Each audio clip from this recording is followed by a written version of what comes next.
Now this chapter feels completely different. Dispute resolution, litigation, expert witness. This is not normal valuation work. It feels like legal territory. What exactly changes when a valuer enters litigation? Very important shift.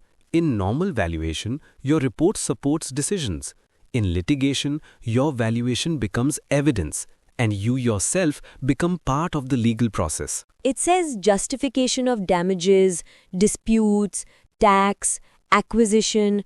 So valuation is used in conflicts? Yes, common situations, land acquisition compensation, tax disputes, partnership or shareholder disputes, insolvency and liquidation, rent and lease disputes, breach of contract. So valuation is used to resolve disagreements? Exactly.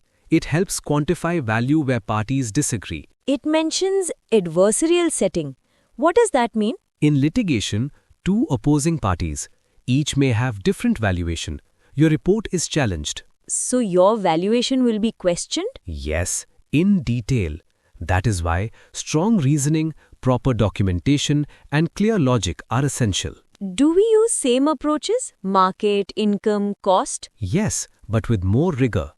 Also, define basis of value clearly. Consider date of valuation carefully. Follow strict standards. It also mentions hypothetical conditions. Yes, sometimes courts require retrospective valuation or hypothetical scenarios.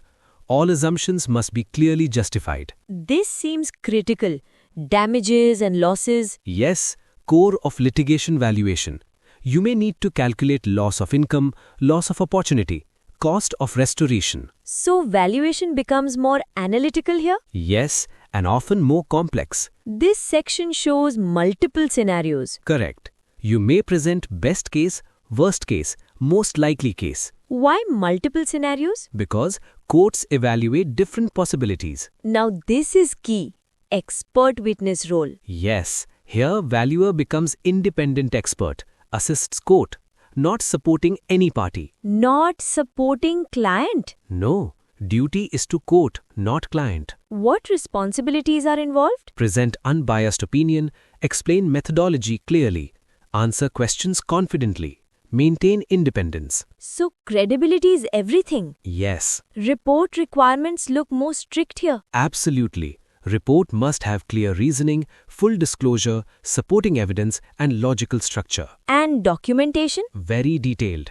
Every assumption recorded, every calculation supported. Challenges in litigation include cross-examination. Yes. Opposing experts challenge your report, legal complexities, data limitations, time pressure. So pressure is high. Very high. Ethics in litigation is highlighted strongly. Yes. Critical.